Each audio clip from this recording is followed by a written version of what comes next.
je peux le dire? Est-ce que vous êtes prêts? Est-ce que dans les médias vous êtes prêts? 1, 2, hey! 3. Wow!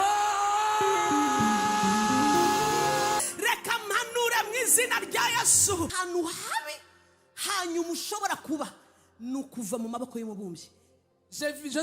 Hariya hanze uba wihaye Satani nutamenya Imana.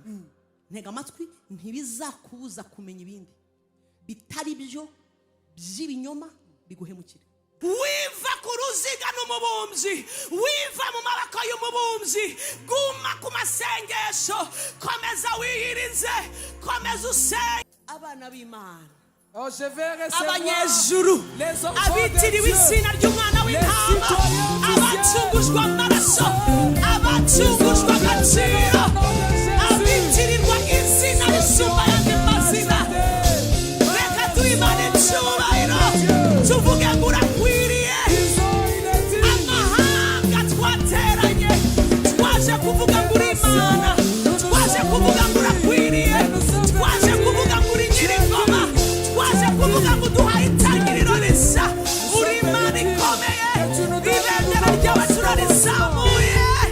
Uri Imana ihambaye, uri umwami w'abami. Mu izina rya Yesu Kristo namfasha tukavuga ngo amen. Aidez-moi à dire Amen. Umwami abahezagire. Que le Seigneur vous bénisse. Abari online turabakiriye mwese. Ceux qui sont en ligne, nous vous recevons tous. Umva vuga ngo amasurprise aracyahari. Dis-le, les surprises continuent. Ndashaka kubagezaho ariko nizere ko umunsi w'ejo turi kumwe kuko iminsi ibiri ubu nabuze naho mera naho ngira iminsi ibiri. Okay, ejo turakomeje. Des jours, c'est très peu nombreux au fait. Je ne sais même pas par où commencer ni où terminer. Mais demain, nous continuons. Announcement ikomeye cyane. Je vais vous annoncer, vous donner une annonce, mais d'une grande importance. Banza uvuge ngo pastor yitubwire neza. Dis-moi d'abord, pasteur, dis-nous. Nimutanyinginga. Dis-nous très bien cette annonce. Donne-nous très bien cette annonce, pasteur. Donnez-nous l'annonce, s'il vous plaît. Elise, ongera usabe neza. S'il vous plaît, maman pasteur, pourriez-vous, votre honneur, votre excellence, pourriez-vous nous donner cette annonce, s'il vous plaît? Ok, à cause de toi, hein? Ah, maman pasteur. Ndabivuge. Est-ce que je peux le dire? Muriteguye. Est-ce que vous êtes prêts? Muri media, muriteguye. Est-ce que dans les médias vous êtes prêts? 1, 2, hey! 3.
Gospel Festival umwaka utaha coming soon 2027. Couple ya Pastor Kalanda et Julienne. Wow! Glory! Turagarutse. Glory! Glory! Umukozi w'Imana Israel Mbonyi et Richard Ngendahayo muri Bruxelles. Merci Jésus. tuntu mubona twa point d'interrogation ni iki? Les points d'interrogation que vous voyez identifient qui ou quoi? Ni ukuvuga ngo hari abandi bakozi b'Imana bahishe. C'est-à-dire qu'il y a encore d'autres serviteurs de Dieu, servants de Dieu, qui sont encore cachés. Hari abandi baramyi bakomeye. Il y a encore d'autres adorateurs puissants. Mwamfasha tugashimira Team Production. Aidez-moi à remercier Team Production. Mwamfasha dushimira Team Production. Aidez-moi. On va offrir un tonnerre d'applaudissements en l'honneur de Dieu pour Team Production. Mbega muziko. Est-ce que vous saviez que Mumurikire Bibiliya iravuga ngo ni byiza ko abavandimwe bahura bahuje. Tuzahurira kuri podium imwe. Umukozi w'Imana Rishange Ndahayo azaba hari. Israel inshuti yacu umukozi w'Imana nubaha cyane. Richard n'abandi mutazi uva mon mari umugabo we. ariko mwamfasha tukakira Monsieur Karekezi.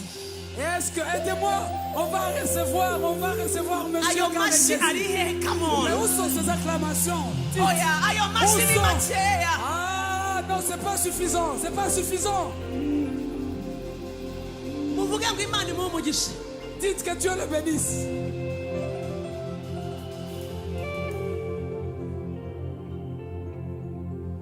Yesu ashimwe. Gloire à Jésus. Sinzi niba mufite amahirwe nk'ayo mfite Je ne sais pas si vous avez la chose comme moi je l'ai, kubera ko ngewe ndababona mwese. parce que moi je vous vois tous. Ubu nibwo bwa mbere menye yuko ubwoko bw'Imana buba busobanutse. Aujourd'hui, c'est la première fois que je comprends que le peuple de Dieu a une vraie identité.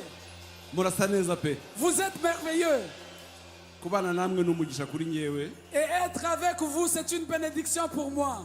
Ubu dutangiye urugendo rutazasoza. Maintenant, nous commençons un voyage qu'on ne va plus arrêter. Ndagira ngo nshimire Pasteur Julienne. Je voudrais remercier Pasteur Julienne. Nifuje kumutumira J'ai souhaité l'inviter, ntabwo yigeze yezita n'umunota umwe. mais elle n'a jamais hésité une seule minute. Kubera yuko ngewe ku giti cyanjye Parce que moi, personnellement, nemeye gukora ibikorwa by'Imana j'ai accepté de faire l'œuvre de Dieu, d'accomplir l'œuvre de Dieu. ariko mbifashijwemo namwe mwese. Mais en étant aidé par vous tous. Ubwo ndagira ngo nshimire abashumba Pastor Freda, VD, Yakim. Et je voudrais remercier, Hakim. je voudrais remercier les hommes et femmes de Dieu qui sont là, Pasteur Freda, Apôtre Vedi, le pasteur Hakim. Hakaba hari timu yavuye i Kigali irimo Natasha, Et il y a l'équipe qui est venue de Kigali, dans laquelle se trouve Maman Natacha.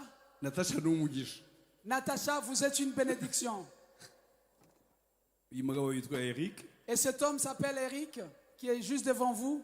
Tukimenyana ntabwo nashoboraga kumusobanukirwa neza. Au début, quand on s'est rencontrés, je ne le cernais pas très bien. Ariko gukora nawe ni umugisha ukomeye cyane. Mais le fait de travailler avec lui est une source de grande bénédiction. Mwabonye timu iri hano yose, ari timu technique, ari abacuranzi. Vous avez vu toute l'équipe qui est là, que ce soit les instrumentistes, la sonorisation et tout le monde. Pastor nibo ba mbere hano mu Bubiligi. Pasteur, ce sont les premiers, c'est les premiers, les meilleurs ici en Belgique. Mwabonye bose ni abajene. Vous les avez vus ici, ils sont tous des jeunes. Ndabaruta gato. Je suis juste un peu grand, un peu plus âgé qu'eux. Ariko ndagerageza. Mais j'essaie encore. Bo. Nta matangazo ndi butange menshi kubera ko yavuzwe. Je ne vais pas donner beaucoup d'annonces parce que beaucoup de choses ont été dites. Ndashaka ko iyi festival buri wese ayigiramo uruhare. J'aimerais que chacun puisse avoir un rôle dans ces festivals. Ntabwo ari njye witegura. Il ne s'agit pas de moi qui le prépare tout Ni seul. mwebwe. C'est vous tous. Buri wese. Chacun d'entre vous. Buri wese afata uruhare rwe arukore kugira ngo tuzamure umurimo w'Imana hano mu Bubiligi. Que chacun prenne sa responsabilité et qu'il la fasse pour qu'on élève l'œuvre de Dieu ici en Belgique. Ngiye byanjye nzabikora, Moi, je ferai ma part, na buri wese azakora ibye. mais que chacun d'entre vous fasse sa part également. Ngiye kubivuga. Je vais le dire, pasteur. Umushumba w'Imana yarambwiye ngo yeretswe yuko tudashobora kongera gukora ibintu biciriritse, tugomba gukora ibintu. Dieu a montré au pasteur que nous n'avons plus le droit de faire des choses qui sont cheap, qui sont bas. Nous devons monter en niveau. Imana ikunda ibintu byo hejuru. Dieu aime des grandes iri choses hejuru parce ntabwo qu'il iri est hasi. au-dessus. Natwe rero tugomba gukora ibiri hejuru. Nous aussi, nous devons faire des grandes choses. Avec lui, nous ferons des exploits. Ikindi kintu nari ngiye kuvuga, pastor, mfite inkuru itari bugushimisha. Pasteur, j'ai une nouvelle qui ne va pas vous réjouir. Waje pour les 3 jours dans l'atelier du potier, Vous êtes venu pendant les 3 jours pour l'atelier du potier. ariko iti kisubira i Kigali nayihishe. Mais j'ai caché votre ticket qui retourne à Kigali. Je l'ai caché. Tumureke atahe. Est-ce que vous voulez qu'on la laisse rentrer? Tumureke atahe. On la laisse vraiment rentrer, retourner? Njye ntabwo mureka. Non, moi je ne vais pas la lâcher. Pastor, ndagira ngo nkubwire ikintu amaso mu yandi. Moi j'aimerais vous dire les yeux dans les yeux quelque chose. Kubonana nawe aricyo byahinduye mu buzima bwanjye. Vous voir a changé quelque chose de manière radicale dans ma vie. Ndagira ngo mbigushimire. Et j'aimerais vous remercier pour cela. Kuva twahura, kuva twaganira, nkubona mu maso. Depuis qu'on s'est rencontrés, depuis qu'on s'est vu face à face, Uri umukozi w'Imana. vous êtes réellement servante de Dieu.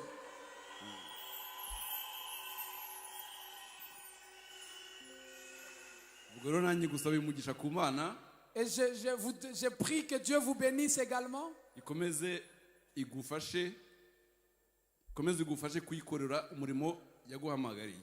Que Dieu vous soutienne pour que vous continuiez à servir pour le dessein pour lequel Dieu vous a appelé. Kubera ko ejo ari umunsi wa nyuma tuzakwereka yuko tugufitiye urukundo muri Birmingham. Alors, parce que demain c'est le dernier jour, nous allons vous manifester l'amour que nous vous portons demain à Birmingham.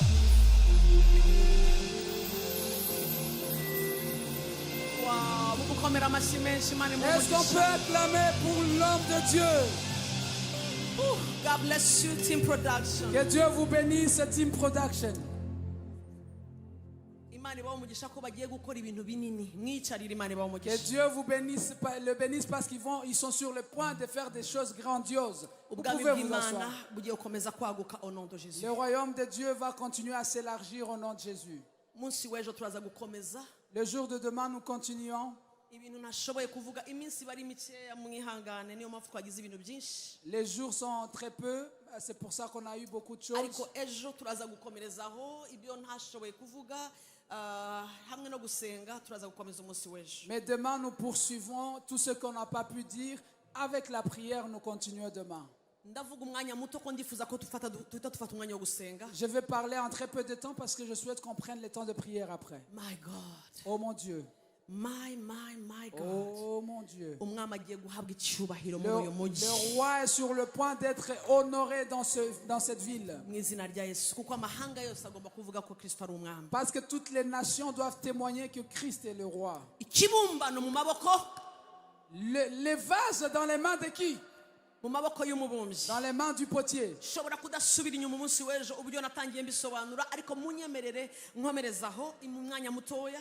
Peut-être que je ne vais pas expliquer ce que j'ai déjà eu à dire hier, mais permettez que je continue un petit moment. Mumfashe aka kanya ejo nasobanuye uburyo turi ibibumbano biri mu maboko y'umubumbyi. Reka mbabwire ndeke parti y'ikibumbano noneho mvuge umwanya parti y'umubumbyi ariwe Uwiteka. Hier, on a expliqué que nous étions des vases dans les mains du potier. Hier, on a expliqué les vases, ce que c'était. Mais permettez aujourd'hui que j'explique c'est quoi le potier. Mu by'ukuri munega amatwi. Est-ce que vous m'écoutez? Ibumba cyangwa ikibumbano gisuzuguritse ni ikibumbano kitagize amahirwe yo guhura n'umubumbyi. Vous savez, un vase qui n'a pas de valeur, c'est un vase en réalité qui n'a pas eu la chance de rester longtemps dans les mains du potier. Urakimenya icyo kintu Elize? Yego, maman pasteur. Ikibumbano Yego. ubwo ndimo ndavuga ibumba ritavuye aho ricukurwa Yego. rikomeza gukandagirwa L'argile. ariko Yego. ibumba ryakuweyo Yego. rikaza rigashyirwa ku ruziga Amen. mu maboko Mu maboko y'umubumbyi. y'umubumbyi ariha forme ashaka rikavamo vase ndende Yes. cyangwa ngufi bitewe n'umubumbyi Amen. wabisobanukiwe Nasobanukiwe cyane. ibumba ryageze mu maboko y'umubumbyi niryo rihabwa agaciro Amen. ryaremewe ibumba ryasigayeyo rikanga kwemerera umubumbyi rikomeza kugira gute Gukandagirwa. gukandagirwa n'ubonetse wese Amen. Amen. umuntu wese ari we bumba utemera kuva ahari yemera ibiganza by'umubumbyi hazahabwa agaciro yaremewe kugira Et kugira. Amen. L'argile qui n'a pas accepté de sortir de la terre où elle était, et qu'on la porte et qu'on la mène dans les mains du potier, cette argile-là n'aura jamais de valeur parce qu'elle va continuer à être piétinée par n'importe qui. Et uniquement l'argile qui a accepté de venir et de se laisser façonner par les mains du potier, celle-là pourra avoir la valeur qu'il lui faut. Élisée, Oui, maman pasteur. karame Karame, maman pasteur. uzi ko uyu munsi hari ibumba riri everywhere Yego. rikivanze n'imicanga rikivanze n'ibintu ritazi ko riramutse rihuye n'umubumbyi rishobora guhabwa agaciro. Il y a aujourd'hui une sorte de vase qui est quelque part et qui n'a pas encore compris, qui est encore mélangé avec du sable, avec de la saleté, et qui n'a pas encore compris qu'il lui serait facile de sortir de là, de venir chez les potiers pour avoir une autre valeur qu'elle n'a jamais eue. Ikindi Une autre chose. umubumbyi afata urugendo Yego. akajya gushaka ibumba mu nkurikire akaricukura Yego. akarizana ntiyarizanye Yarizanye. uzi ko hari igihe Elize egera hano arishyira ku ruziga Yego. atangira gukoramo vase cyangwa ikindi kibumbano hakagira ibumba ritaruka rikavaho Aha. urabimenye Yego, yego. urabimenye Ndabibona. Ndabirora. birebe neza Ndabibona. wambaye lunette Cyane rwose. uzi ko atangira ujya ubona ukuntu ababumbyi bakora Yego. akariha foroma agashyiramo ukuboko agashyiramo amazi akavanga hari ukuntu abanza kurikanda ako kanya ukabona hari akanajuwa kagize ngo pyu Wow. pyu pyu pyu Kagataruka. kagiriwe amahirwe yo kuzanwa kanaruka wangu Kanaruka. kakava ku pyu pyu kagataruka uzi ko hari igihe umubumbyi akareka Yego. agakomeza Yego. agafokasinga ku cyo arimo arabumba Yego. kipe ninde utakaza No, ni kakandi katarutse. Of course. Elize Mama pastor. biragatsindwa gutaruka kandi ushaka kubona Imana mu buzima bwawe Amen. biragatsindwa kubaho uri hakurya umubumbyi ari focused arimo arakora ikintu gikomeye. Amen. Akenshi Elize iyo watarutse urakomeza ugakora urakomeza ukaririmba urakomeza ugakora ibyo wakoze byose ariko ntabwo bigira impact itinda ntibigira Yego. gutinda Yego. kuko tu es seul Amen. nturi ku ruziga. Yego. Elize Mama pastor. uzi ko ku ruziga harababaza Yego. biratinda. Yego. Tu vois ça? Je vois maman pasteur. Ku ruziga Yego. biratinda.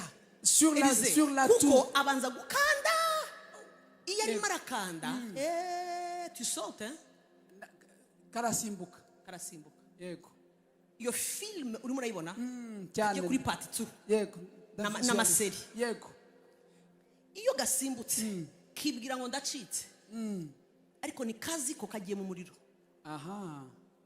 uba ugiye ahantu hirya utari ku ruziga Yego. umwanzi aragukubita akagusya Yego. akagusyonyora Yego. kuko tu es loin uri kure y'umubumbyi. Imana yambwiye ngo bwira abatarutse Amen. nimugaruke ku ruziga Amen.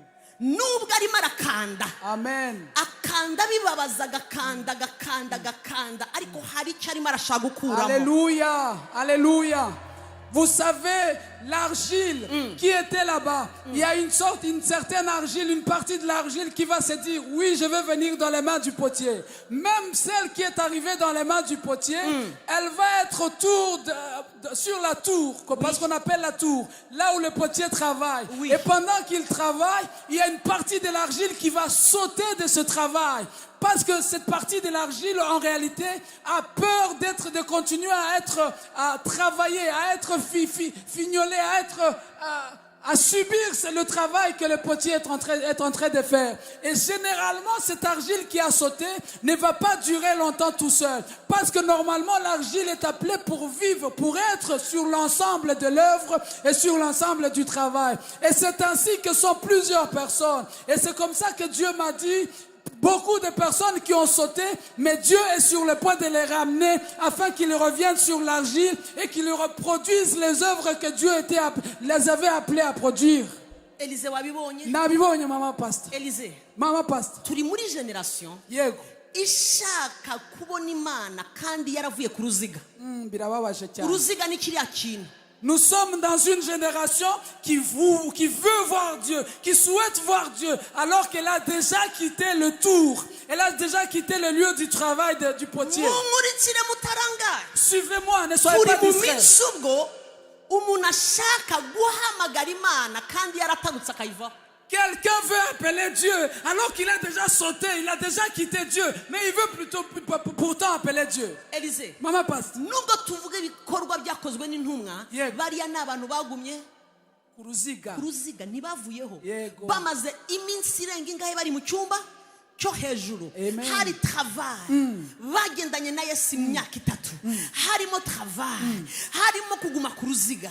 Uruziga impamvu rurambira abantu nuko iyo utarimo urabona ibintu byihutana n'Imana Urataruka. Yego. ukagira ngo utarutse hazima. Kumva utarukiye mu muriro. Imana imirambwira ngo wabwiye abatarutse mugaruke ku ruziga. Dieu est en train. Mugaruke mu maboko y'umubumbyi. Venez dans les mains du potier. Aha ku Ainsi me maboko dit Dieu. y'umubumbyi niho bikorerwa. Là, dans les mains du potier, c'est là que se passent les choses. Et c'est là que le merveilleux travail de Dieu s'effectue. Niyo mpamvu Bibiliya ivuga ngo byose bifatanyiriza Hamwe kugira gute kutuzanira ibiki ibyiza. uzi ibyo bavuga baravuga ko iyo uri ku ruziga Yego. harimo gukandwa Yego. harimo gukaraga Yego. harimo byagiye gutya byagarutse Yego. ku ruziga ibyo byose birimo birakuberaho ku Yego. ruziga gumayo Hey. ibyo bizafatanyiriza hamwe gukuramo Kutuzanira ibyiza. vaze izasoza ibaye Hey. nziza Élisée. Amen. Interprète alors.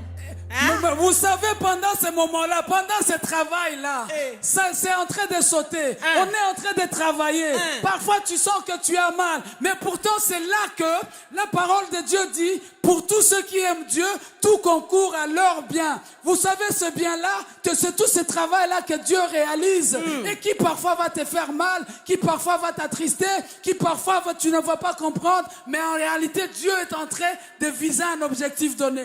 Dieu a dit, reviens sur la tour. Iyo Yosefu Si Joseph ataruka akava ku ruziga avait sauté et avait quitté la tour, Élisée hari kubiki yari gutsindwa, yari kuneshwa, ntabwo yari kuba Joseph. mu by'ukuri iyo ureba Yosefu Élisée ukabona agiye mu mwobo w'iki wa bene se bamutayemo from mwobo avuye mu mwobo agiye kuba umuboyi tuvuge muri vrai sens agiye kumesa imyenda ya muka Potifari agiye gutangira akira imyenda y'imbere mesa afite isezerano ry'uko azaba premier ministre. Quel premier ministre wagiye mu gikoni guhata ibirayi vuga ngo yari ku ruziga Élisée yari ku ruziga. Vuga cyane. Yari ku ruziga. iyo uri ku ruziga abantu barakwitiranya iyo uri ku ruziga ubona bidasobanutse iyo uri ku ruziga wanasema tu iyo uri ku ruziga bisa nk'ibidafite ishusho Yosefu guma ku ruziga Joseph reste sur la tour dans la main du potier. Interprète alors. Quand tu es sur la tour, les gens vont parler. Quand tu es... Mais vous imaginez Joseph, il va dans la fosse où il a été jeté par ses frères. Imaginez Joseph, il va être les boys ou les domestiques chez Potiphar. On va même lui donner des slips de maman Potiphar pour qu'il commence à les laver. Imaginez vous-même, est-ce que Joseph pouvait imaginer qu'un jour il allait être premier ministre vraiment d'Égypte? Mubaze Elize. Yego. Isezerano Imana yamuhaye ryari rigihari cyangwa ryaratakaye? Ryari rigihari.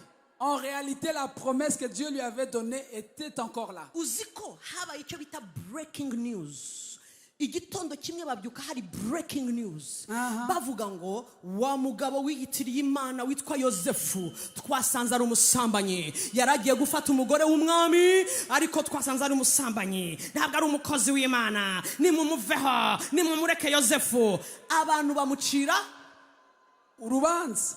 Abantu bacira nde yubanza Elize? Bacira Yosefu urubanza. Yosefu ntiyari afite aho yisobanura, ariko Imana ishimwe ko yanze kuva ku ruziga, aguma ku ruziga, agumana n'uruziga, aguma mu maboko y'umubumbyi. Igitondo kimwe Elize, nyuma y'imyaka irenga 2 Yosefu yari bagiranye hanze bataza hari, papa wataza aho umwana ari, abavukana nawe batazi ikijya imbere, ariko umubumbyi aravuga ngo ntabwo ndakureka kuko ntabwo wavuye ku ruziga. Elize, igitondo kimwe Yosefu yagize ngo nibisanzwe. Yosefu yagize ngo bakinguye umuryango bamuzaniye ibiryo. Yosefu yagize ngo bakinguye umuryango baje kumujyana kuri toilette. Yarafite inzara zanduye, yarafite imisatsi yabaye dread, agira ngo isezerano ryaraheze, ariko yumva ifirimbi ku muryango iravuga ngo please. Barahamagara ngo Yosefu. Et on appelle Joseph. Umwami araguhamagaye. Le roi t'appelle Joseph. Yosefu aritaba. Joseph a répondu. Yarazi hariko bagiye kumuca umutwe. Il pensait qu'on allait le décapiter. Ariko atangazwa no gusohoka asanga intebe Imana yamusezeranyije ari umwana ihagaze. Reka mpanure mu izina rya Yesu, ndahanurira umuntu umaze igihe mu buzima bucingiranye agira ngo byararangiye. Iyo ugumye ku ruziga ntabwo birangira.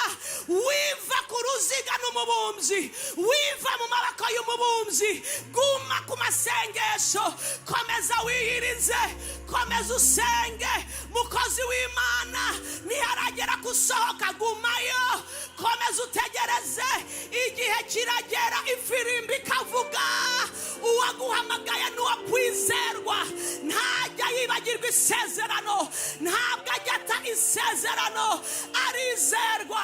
Munyemerere mbabwire, nzamuye ukuboko kw'iburyo, uyu mwami arizerwa, yitwa Ndiho, yitwa Ishobora byose, ntajya ananirwa ku rugamba.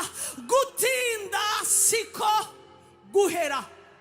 Permettez-moi de vous le dire. Le roi que nous servons, le roi pour qui nous appartenons, lui n'est jamais vaincu. Joseph, un jour, il y a eu un buzz dans sa vie. Un jour, on commence à imaginer, on dit une nouvelle sur Joseph. Joseph, tu as fait l'impudicité, alors qu'en réalité, il n'avait rien fait. Jusqu'à un jour, on lui met en prison. Joseph, il est en prison, il attend sa mort. Il pense qu'on va venir le chercher pour le décapiter en réalité. Mais le jour où on vient le chercher et il pensait que ça en était fini avec sa vie, Joseph, on lui dit, le roi t'appelle parce que tu vas être établi premier ministre. Ce roi, tant qu'il n'a pas dit les derniers mots, toi seulement reste dans les mains du potier et reste sur la tour parce qu'il fera ce qu'il a dit. Naje kubwira umuntu ngo niba utavuye mu maboko y'umubumbyi haracyari ibyiringiro. Je suis venu dire à quelqu'un, si tu n'as pas quitté les mains du potier, il y a encore de l'espérance. Umugabo bamwita Morodekayi yagumye mu maboko y'umubumbyi. L'homme qui s'appelle Mardoché est resté dans les mains du potier. Morodekayi bagera ubwo bazamura igiti baravuga ngo buracya bakubamba, ariko ntiyarazi ko isezerano ryaciye inyuma ryasanze umwami kugira ngo arararota. jusqu'à ce qu'on élève un poteau pour pendre Mardochée. Mais en réalité, on ne savait pas que Dieu était en train d'élaborer un autre projet pour Mardochée. Et il empêcha même au roi de dormir pour accomplir son projet. uwari bumubambe niwe wamutwaye ku ifarashi. C'est lui qui devait le pendre, c'est celui qui l'a porté sur le cheval. Elize, ibyo ni ibiki? Ntabwo bisobanutse. Ibyo ni ibiki Elize? Biragoye kubisobanura. Ibyo wabisobanura gute? Biragoye. Oya bisobanure. C'est lui qui devait le pendre. Mbariza ukwegereye. Imaginez vous-même. Uri ku ruziga uracyari mu maboko y'umubumbyi biracyashoboka. Demande à ton voisin ou à ta voisine, est-ce que tu es toujours sur la tour? Es-tu toujours dans les mains du potier? Alors c'est encore possible. Gideon. Gédéon. Elize. Gideon yari marasya agafu kanyuma azi ngo birarangiye abona marayika. Ndasenze ngo marayika uyu mugoroba ahure nawe wantwariwe mu izina rya Yesu. Gédéon était en train de moudre la dernière farine et il pensait que ça en était fini avec eux. Et il vit l'ange venir vers lui. Et l'ange lui dit, Gédéon, va comme ta force est. Et Gédéon a commencé une nouvelle destinée. Elize, ubu kuntu yasubije.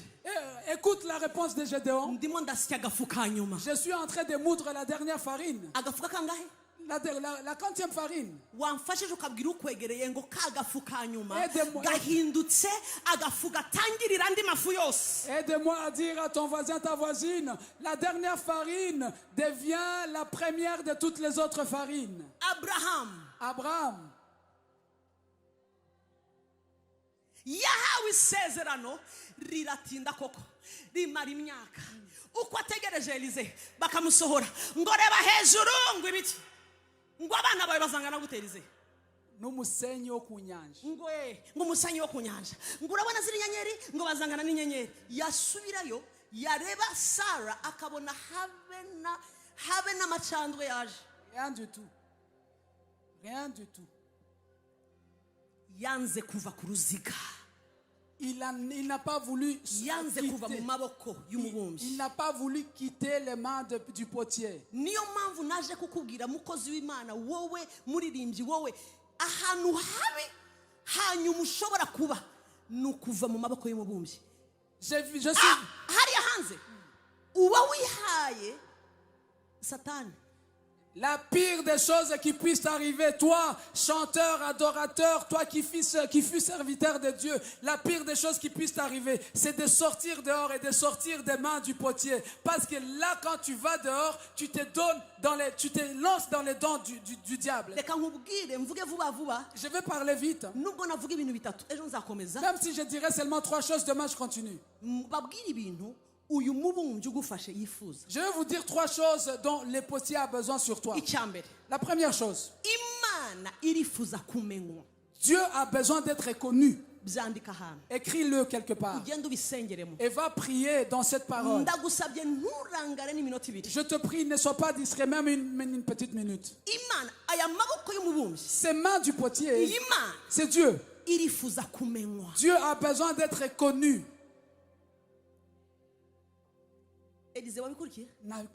Irashaka ko ugumaho kugira ngo uyimenye. Nutamenya Imana ntega amatwi ntibizakubuza kumenya ibindi bitari byo by'ibinyoma biguhemukira. Dieu veut que tu demeures là pour connaître Dieu. Parce que si jamais tu ne connais pas Dieu, cela ne t'empêchera pas de connaître d'autres choses et d'autres choses qui sont des mensonges du diable. Osée chapitre 6 verset 6.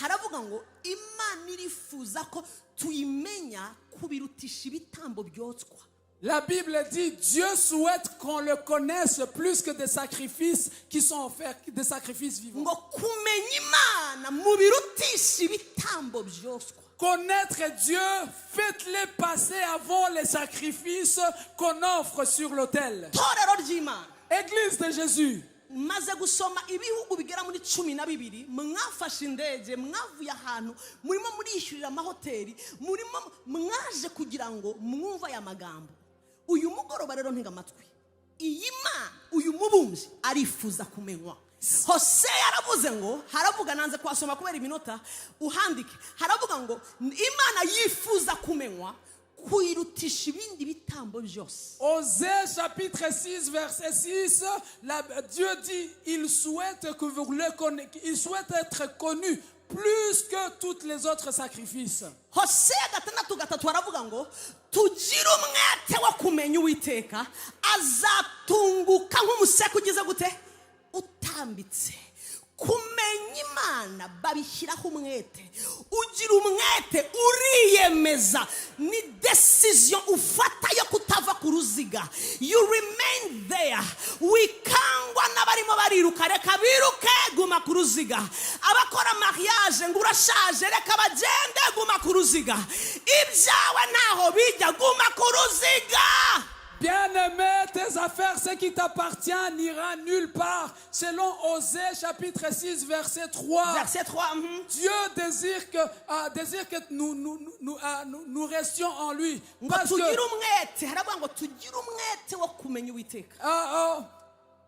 désirons connaître l'Éternel. Parce que notre salut viendra comme l'aurore. Oui. Et Dieu désire que nous le connaissions réellement. Arrête de partir avec tous ceux qui partent. Arrête de vouloir bouger avec tous ceux qui bougent. Reste dans les mains du potier. Bene data mwagenza amahanga muza hano reka mbabwire iyi Imana irifuza kumenywa. Batera intambwe bakayimenya, batera intambwe bakaguma biyiriza bagasenga. Byuko ufite inyota yo kuyimenya jya kuryama uvuga ngo ndashaka kumenya. Ni rimwe mu isengesho rikomeye ushobora gusenga uri muri iyi si. Bien-aimés, vous êtes venus de toutes les contrées du monde, mais je voudrais vous dire que Dieu souhaite être connu. Mais connaître Dieu ne suffit pas de le dire. On franchit des pas, on fait des choses, on jeûne, on fait des tas de choses pour connaître Dieu. Et Dieu le désire vraiment. Yohana 17:3 Elize uvuga ukuntu havuga. Jean chapitre 17, 3. Murimo murandika? Est-ce que vous écrivez? Bible iravuga ngo Yesu arasenga azamura amaboko. Aravuga ngo ubu nibwo bugingo buhoraho. Et Jésus, ngo nuko bakumenya wowe Uwiteka. Jésus éleva les mains et dit, voici la vie éternelle. C'est qu'ils te connaissent, toi, éternel. Elize arimo arasenga. Jésus priait, il priait. Arimo aradusengera. Il est en train de prier pour nous. Wabibonye? Nabibonye mama. Ngo ubu nibwo bugingo buhoraho. Voici la vie éternelle. Nuko bakumenya mbega icyamuzanye C'est qu'ils cyambere. te connaissent. La première chose pour nuko tumumenya. Tumenya we. Yaje kugira ngo tumumenye. Elize Satani ni nyakabwana aragapfa. Ashaka ko tugira ubumenyi ku bindi bintu byose. Iyi si iratubwira kuminuza. Abantu baraminuza. Abantu hano bazi ibintu. Umuntu umubwira guteka yarabyize agateka mpaka unakula mpaka kamsazi. Urumva? Ubumenyi buhari ni bwinshi. Ariko biratangaje ko ikitarimo kirirukansa abantu no kumenya Imana. Imana abantu barashaka bibe hejuru, barashaka bibe ibintu bya hewa gume ku nkombe ntibinjire imuhengeri bibi ibintu biri hejuru. Munyumve bene data, iyi Imana irifuza kumenywa. Bantu b'Imana ntabwo ari iby'abapasiteri n'abapotre gusa. Irifuza ko wowe ugira inzara yo kuyimenya. Iramenywa. Abayishaka n'umwete barayibona. Ntabwo yihisha. In fact, Elize, biri très dangereux. Very dangerous. Yes. Kwiruka ugakorera Imana utazi. Subiremo. Il est très dangereux de courir servir le Dieu que tu ne connais pas encore. Very dangerous. Kuvuga uwo mutaziranye. Yego. Biragatsindwa. Biragapfa. Ni nko gukorana mariage. Yego. Mukajya mu rusengero n'umugabo ukazamura amaboko. Araho muhuriye. Birashoboka? Oya. C'est impossible. Yego. Kuko iki ni kintu kirimo intimité kirimo ntushobora kujya n'umuntu mutaziranye. Impossible. Nubusazi. Biratangaje ko abantu biyangaja akaza imbere agashaka tubona Imana atazi nawe. Yego. Ni nko kumbwira ubu ngo mbwira imihanda yo muri Luxembourg. Elize, si pas you. T'as pas eu à Regarde-moi, c'est pas you. Fika mama pastor. Ubu mbajije ngo mbwira avenue imwe yo muri Luxembourg. No kubwira iyi. Ndayihimbe none. Ariko nkwereke ninde uri hano uzi muri Luxembourg, uzi rue imwe muri Luxembourg. Solange, tu es là? Viens. Iruka. Dindira mwumve uhazi cahano harahagije. Utushakire avenue imwe. Hari uzi zina. Ngaho vuga twumve avenue. Hari rue Adolphe. Rue quoi? Rue Adolphe. Avuze ibiki? Rue Adolphe. Ngiruke gere ngo rue Adolphe. Ese rue Adolphe c'est quoi? Urahazi? Cyane. Iyo rue Adolphe. Yego. Bagira gutenyere kuko baca. Bacamo. Ni rue. Uri murahabona? Cyane. Yahandi muri rue Adolphe. Yego. Hari ahantu bakatiraho. ni gutya. Aho. Ukajya muri yeri none. Ushobora kujya muri ukagira ahantu hari za Rue Guillaume Rue Guillaume. Ibyo byose iyo ni ngo ni Rue Guillaume. Mpereza ibyanjye ujya nayo Rue Guillaume. Uzi impamvu ahansobanuriye hari muri we harimo rue munsubize. Tu sais pourquoi elle est capable d'expliquer cette rue parce qu'elle la connaît. Arakata Rue Guillaume. Yagira gutya ni Si tu tournes de cette rue-là, tu vas dans une autre rue. Yitwa gute? Adolphe. Tu viens de la rue Adolphe, tu vas dans la rue Guillaume. Nanjye nakubwira rue. Moi aussi, je pourrais te parler d'une rue. Kumarangi. Simbagurishije. Je vous ai vendu là. Je vous Naje ai si wacu mu perdu. Rwanda mwabereka nanjye igihugu cyiza. Venez Dufite aussi rue au- Kumarangi. Venez aussi au Rwanda, on a une rue qui s'appelle la rue Kumarangi. Nyamirambo. Nyamirambo. Kumarangi urahazi? Est-ce que tu connais Kumarangi? Tu connais où c'est? Ngaho baza bavuye muri Brazil bamwe barandeba ngo Karangi.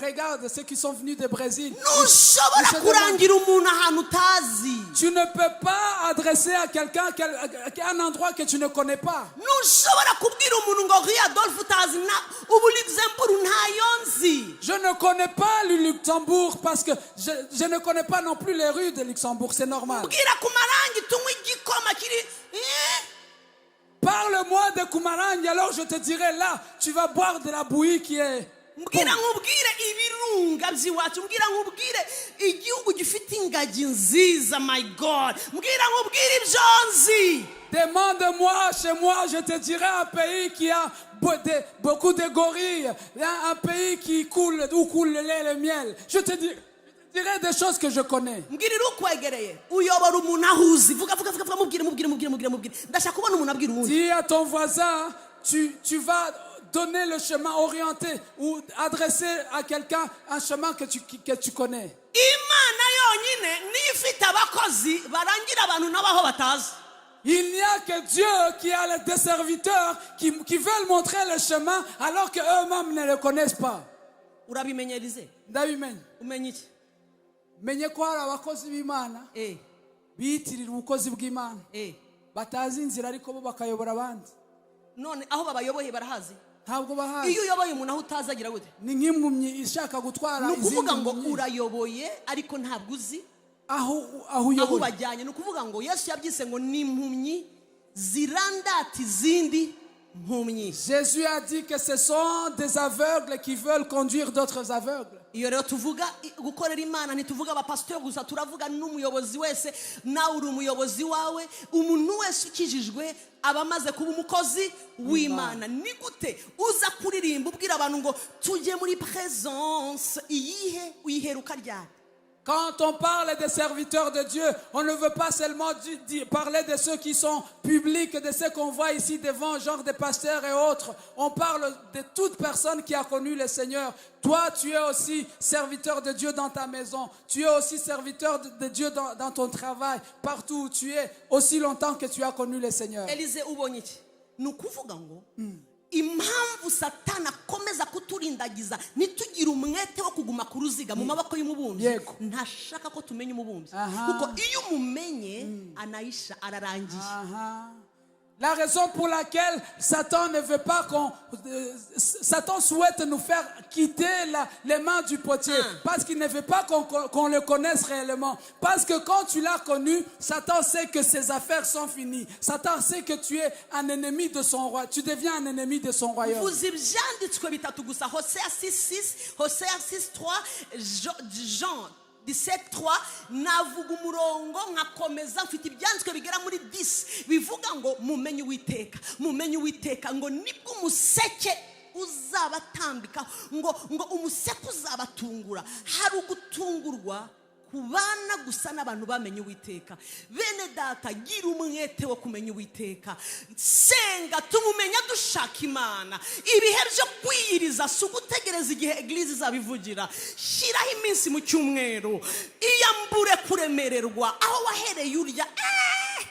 Bien-aimé, aie la détermination de rechercher la face de l'Éternel. Depuis combien de temps tu manges? Depuis tout ce temps-là. Mais place des jours de jeûne, de prière dans ta vie et observe ces jours parce que Dieu désire qu'il soit connu dans ta vie. Imana yifuza kumenywa, niyo mpamvu ivuga ibwira abagumye ku ruziga Elize. Yego. Irababwira do muri Yohana 4:23 ngo igihe kirageze ko abaramya data Et c'est babikora mukuri niki no mwuka. ibyo biba gusa kuba ari ku ruziga. Ce sont In fact Bible iravuga Elize Yego. uri murabyumva cyane. ngo data ashaka abo. Yego. Arimo Bibiliya bivuga gushakisha, amaso y'Uwiteka arimo arashakisha. Avuga ninde ushaka kuguma ku ruziga, arashakisha abaza kurugumaho bakamuramya mu mwuka no mu kuri. Igihe cyose ngubwira akantu Elize, tu sais ce que j'ai constaté? Oui. Quoi? Uzi ko intambara dufite mu mubiri wa Kristo uyu munsi, nikubwira Yego. ntabwo ari satani. Wow. Intambara ya mbere ni yabagumye ku ruziga Yego. n'abaruvuyeho. Oh.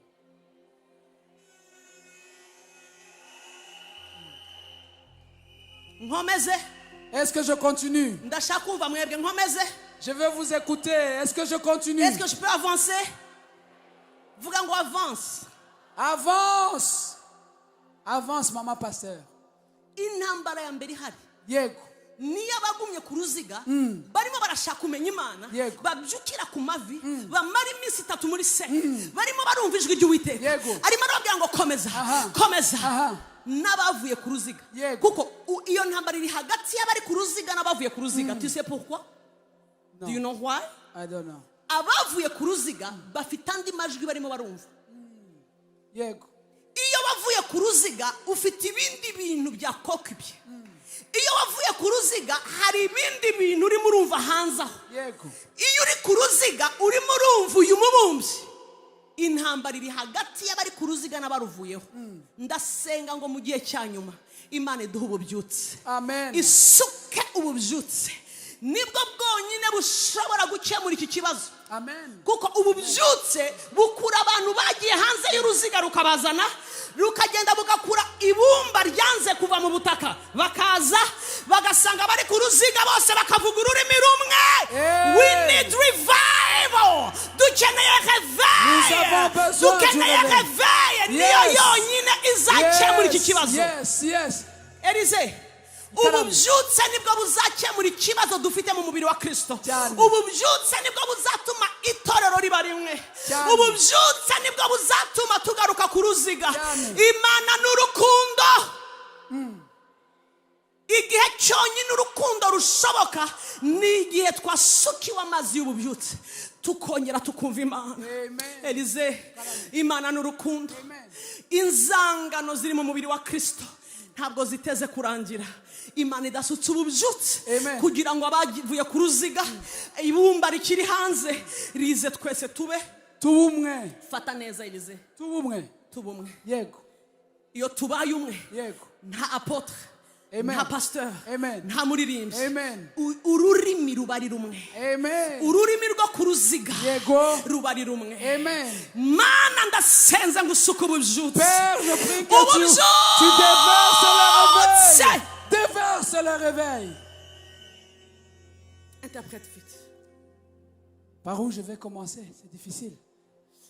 Vous savez, les combats qui existent, en réalité, ce n'est pas un autre combat. C'est le combat entre ceux qui ont quitté la tour du potier et ceux qui sont encore sur la tour du potier. Ceux qui sont encore sur la tour du potier sont encore dans les bras du potier. Ils subissent, ils sont sous l'amour de Dieu. Mais ceux qui sont en dehors de la tour et qui ont échappé à la tour, eux, ils vont commencer à entendre et à écouter les voix de l'ennemi, les voix du diable. En réalité, Dieu est amour. Et Dieu veut que ceux qui sont en dehors là-bas reviennent sur la tour pour que nous puissions tous parler le même langage.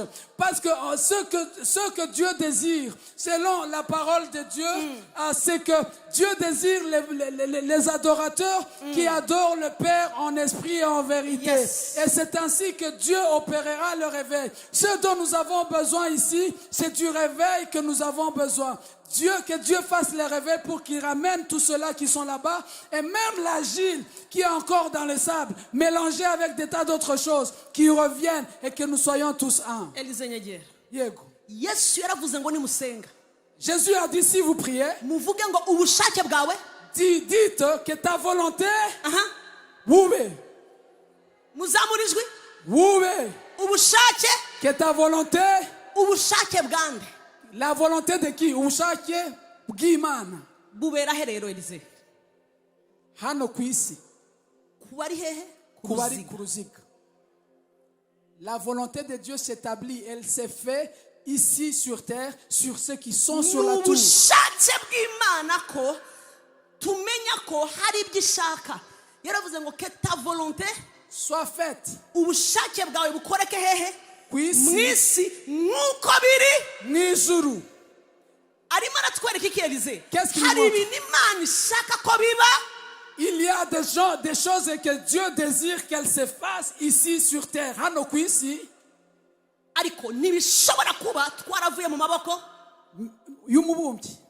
est-ce que c'est possible ko biba umuntu yari hure Ntibishoboka. ntibishoboka ubushake bw'Imana ni ububyutse La volonté de Dieu, c'est le réveil. ikindi cya nyuma La dernière chose, yaravuze ngo il a dit, erega nzi ibyo nibwira kubagirira je sais ce que j'ai planifié pour vous. Je sais le plan que j'ai pour mfite vous. imigambi jyewe Uwiteka nzi ibyo nibwira kugira ngo Elize Kubagirira avuga ngo ni bibi ni byiza ni byiza, munsubize ni bibi ni byiza ni byiza, mbahaye mikoro ni bibi ni byiza ni byiza. aravuga ngo nzi ibyo nibwira kubagirira kugira ngo mbareme iki umutima Yego. w'ibizababaho Wow, amen. umva Elize Yego. ibyo yibwira kutugirira twabimenyera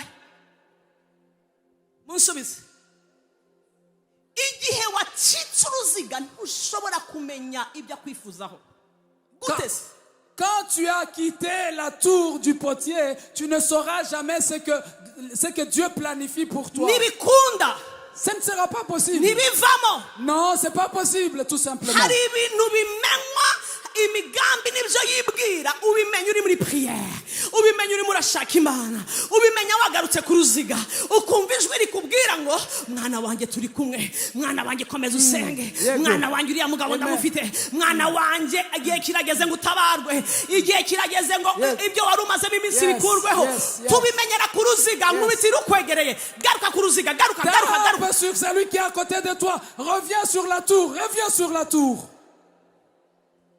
makatakaraba salada tubimenyera ku ruziga Elize Nous, c'est que Dieu veut que nous connaissions les plans que Dieu a planifiés pour nous, les bons plans que Dieu a pour nous. Nous ne le saurons que si nous restons sur la tour. umva ukuntu ugiye gusoza Et voilà comment je vais terminer.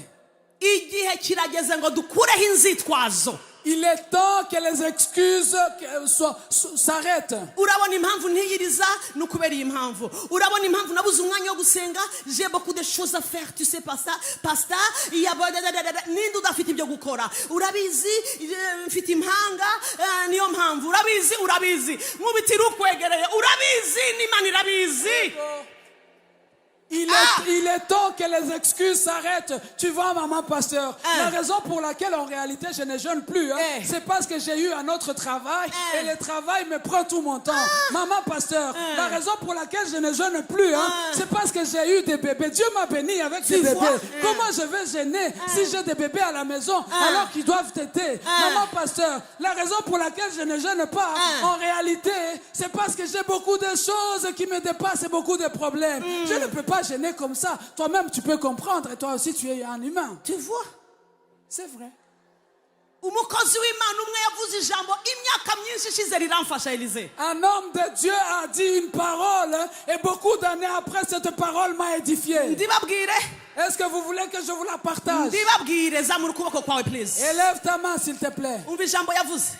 Il a dit cette parole. Uwo mugabo bamwita Kabanda Stanley. Et cet homme s'appelle Kawanda Stanley. Yavuze ijambo rimwe kera tukiri abafiancé. Il a dit une parole alors qu'on était encore fiancés. Imyaka 20 n'ingahe ishize. Ça fait plus d'une vingtaine d'années. Yubatse ubuzima bwanjye kugeza uyu munsi. Et cette parole a édifié ma vie jusqu'à aujourd'hui. Elise uzi ikintu yavuze? Oh ya maman pasteur. Umva yaravuze ngo inzitwazo. Et il a dit les excuses. Niyo mbago. C'est imbago. Ce sont les béquilles. Y'umuntu wabuze determination. Wabuze kumaramaza. Ngo iyo umuntu yamaze kubura kumaramaza ngo ahita yifatisha iki? Ahita abona imbago yo kugira gute? Yo gucumbagiriraho yitwa inzitwazo. Narafashijwe Elise. Nahise menya ngo ninanirwa nzebera ko nananiwe.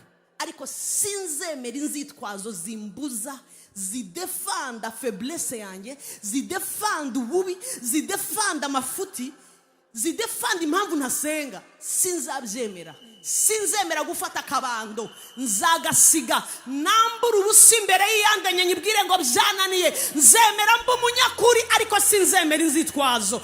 Kuri inzitwazo kuraho akabando kakujyana kure y'Imana. Come on, reka twemerere Imana dukureho inzitwazo mu izina rya Yesu. Permettons à Dieu et acceptons que nous puissions abandonner les excuses. Et cet homme qui est en réalité mon mari m'a dit cette parole qui m'a beaucoup édifié. Il a dit, vous savez, les excuses, ce sont les béquilles sur lesquelles va s'appuyer quelqu'un en réalité qui n'est plus en Dieu ou qui a quitté la tour du potier et il va essayer de marcher à travers ces béquilles pour ne plus accomplir la volonté de Dieu. Proverbe.